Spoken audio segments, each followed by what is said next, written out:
Bonjour tout le monde, alors je vous explique, je suis malade, je suis grippé, mais dans un état grippal quoi. Moi je tombe malade le week-end, c'est sympa, c'est bien, comme ça t'en profites. Donc je vais vous montrer, alors ça c'est une pierre, c'est vachement lourd, hein. Comment c'est dense, c'est un gros bloc d'obsidienne, on peut faire des bijoux avec, selon la pureté et les dessins qu'il y a là, quand, des fois on peut avoir des couleurs à l'intérieur, un peu comme une voie lactée. Et ils appellent ça une obsidienne galaxie, je crois, je suis pas sûr. Malheureusement, celle-ci n'a pas autant de valeur. Bon, c'est déjà bien. Et moi, je pense que j'ai trouvé cette obsidienne parce que j'avais envie de trouver quelque chose. J'y pensais fort. Sur le chantier. Alors ça, c'est le fameux truc. Moi, je vous laisse regarder la forme qu'il a. Là, vous allez voir que déjà, sa forme, elle est plus que bizarre.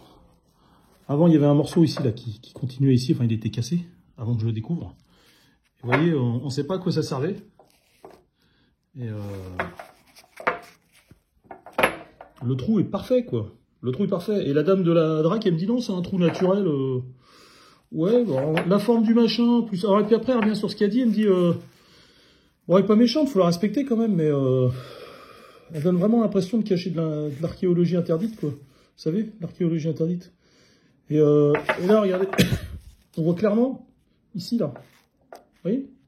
C'est-à-dire qu'on dirait que la personne qui a fait le trou a utilisé une perceuse à colonne.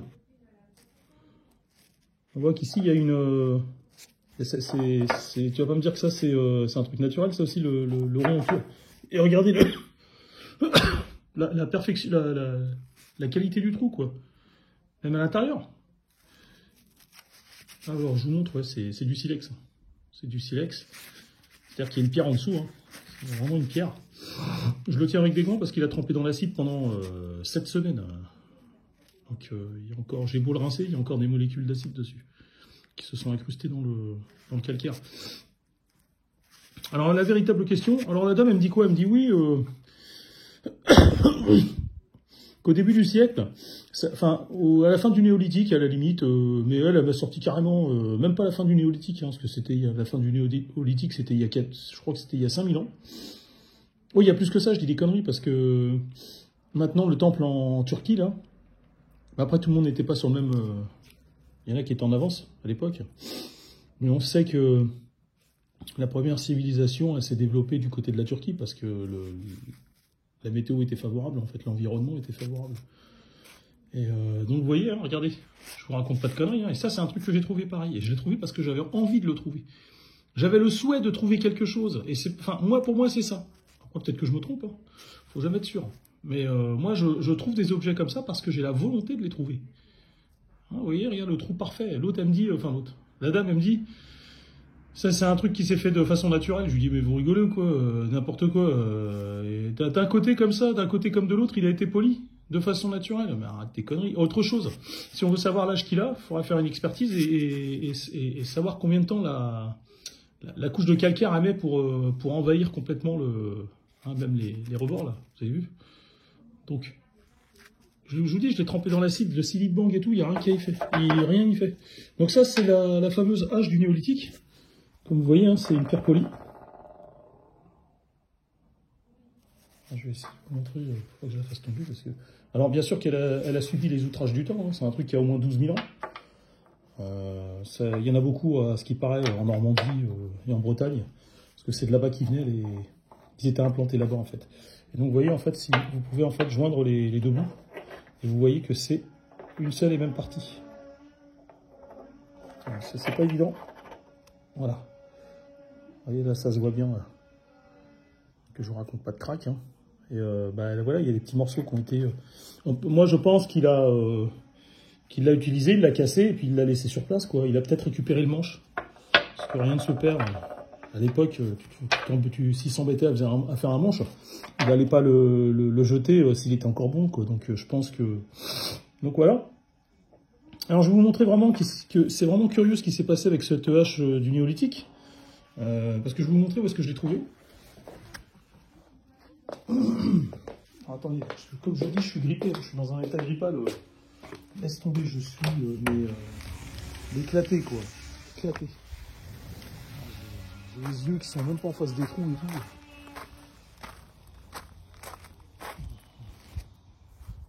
marcher dans le jardin à cette époque de l'année, c'est pas mal. Je vais avoir les chaussons complètement... Donc, lors de la construction de ce garage, vous voyez, il y a une semelle filante, hein, ce qu'on appelle une semelle filante. J'ai trouvé le premier morceau à 60 cm de profondeur, 70 cm de profondeur, à peu près ici. À peu près ici, c'est-à-dire voilà, vers le milieu, quoi. Et bon, j'ai tout de suite reconnu que c'était un morceau de hyperpoli, quoi. C'était un truc du néolithique. Et chose très étrange, et c'est là que c'est vraiment, ça devient de plus en plus étrange, j'ai trouvé le deuxième morceau dans l'alignement de la fouille. Alors, il y en a qui vont dire, mais alors, qu'est-ce que ça peut faire? Qu'est-ce que ça prouve? Eh bien, des chances pour trouver le deuxième morceau sur une semelle filante de 40 cm et de 6 mètres, elles sont minimes en fait, parce que le morceau il aurait pu être là, au niveau de mon pied, je l'aurais jamais trouvé, il aurait pu être légèrement décalé, par exemple ici, quoi. Vous voyez, on l'aurait pas trouvé. Non, non, il était pile poil dans l'alignement. C'est-à-dire que le mec, à l'époque, il a choisi de le perdre. De perdre les deux morceaux pile poil dans cet alignement. Moi, j'arrive 12 000 ans plus tard, un truc comme ça. Et je retrouve les deux morceaux dans le même alignement. Alors, je pense qu'il y en a qui sont quand même assez lucides, qui vont se dire... Après, j'en veux pas à ceux qui n'y verraient rien, hein, n'y voyaient pas une insulte. Mais, en fait... des chances pour que ça arrive, que ces deux morceaux, ces deux fragments soient pile poil dans le même alignement, je vous assure qu'elles sont assez minces. Alors déjà, trouver ça, c'est un coup de bol. Mais quoi que ça m'a pas fait gagner d'argent, enfin, je m'en fous, hein, je suis pas mercantile. Et donc, mais en fait, j'ai trouvé les deux morceaux dans le même alignement. Et si vous faites une vue 3D, en fait, ces morceaux auraient pu être... j'aurais pu ne jamais les trouver, et ils étaient pile poil dans le même alignement. Donc ça, pour moi, hein, moi je vous le dis honnêtement, pour moi, c'est une des preuves. Pour moi, c'est des trucs qui s'accumulent, en fait, au fil des ans. Moi, j'ai 50 ans, et ça n'arrête pas, quoi. Je vais vous raconter d'autres histoires. Là, je suis malade, donc je vais me reposer un peu, je vais prendre je sais pas, un efferalgan, là. Et toutes ces histoires cumulées qui me sont arrivées, et certainement à d'autres personnes, ça peut pas être que le fruit du hasard, il y a quelque chose qui nous manipule. Moi j'ai trouvé ces trucs-là parce que j'avais envie de les trouver, c'est tout. J'ai le souhait en fait de trouver des trucs dans la terre à chaque fois. Ça, faut que je vous le précise aussi. J'ai envie de trouver des choses. Ouais, l'obsidienne, je peux la revendre à un bijoutier. Mais on la garde, on la met dans une vitrine. Ma compagne a une vitrine avec, depuis des années, il y avait des trucs, des objets qui lui plaisent. Je vais vous montrer. Alors. Je vais vous montrer la bague, non, l'anneau que j'ai trouvé dans la mer. C'est un anneau que j'ai trouvé dans la mer, en or. Il vaut cher. Hein. Là, il y en a pour...